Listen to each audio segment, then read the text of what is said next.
Good day, I'm Carleen Brown-Thompson, and this is your JIS News for July 2.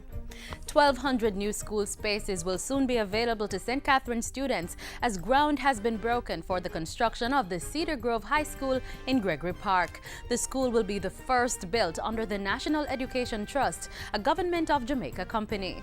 The project is also supported by the Education System Transformation Program and the New Testament Church of God, Jamaica Cayman Islands, which has leased the land.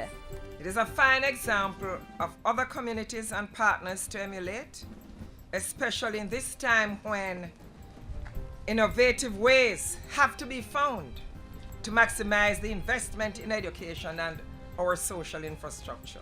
And I'm asking that the contractors who are building the school, will you please make sure that you build it on time and within budget, because we can't stand the overruns. The truth is that whenever there's an overrun on a contract, it means less services for the children in the school. And we don't want that to happen anymore. That's your contribution.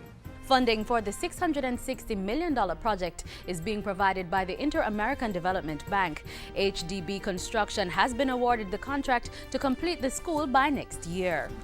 The National Solid Waste Management Authority, NSWMA, has signed a Memorandum of Understanding with the Japan International Cooperation Agency to fund the expansion of a composting facility to make it more efficient and increase output. The partnership will provide the NSWMA with machinery and equipment valued at $400,000 and provide over 200 jobs. Local Government Minister Noel R. Scott has meanwhile pointed to the establishment of an interministerial task force combining the efforts of the local government and energy ministries to deal with the management of waste disposal and waste-to-energy development. We must embrace proven technology to develop waste-to-energy systems. This will reduce our high import bill, reduce our large and unwieldy waste footprint, by providing sustainable jobs for the Jamaican people.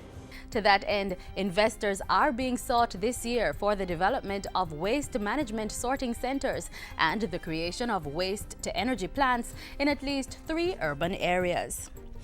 The proposed merger of the Jamaica Constabulary Force and the Island Special Constabulary Force is high on the government's list of priorities.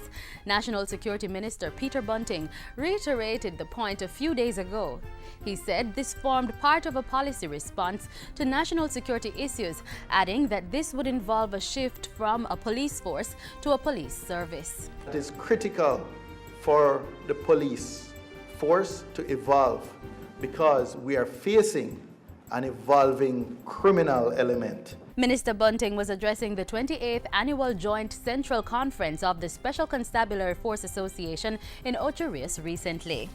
Justice Minister Senator Mark Golding says he will be seeking Cabinet's approval of a policy framework to allow the transfer of certain Ganja-related cases from the Resident Magistrates Court to the Petty Sessions Court. He was responding to questions in the Senate related to the announcement made by former Justice Minister Delroy Chuck in 2011 of plans to transfer Ganja cases involving possession of less than 8 ounces.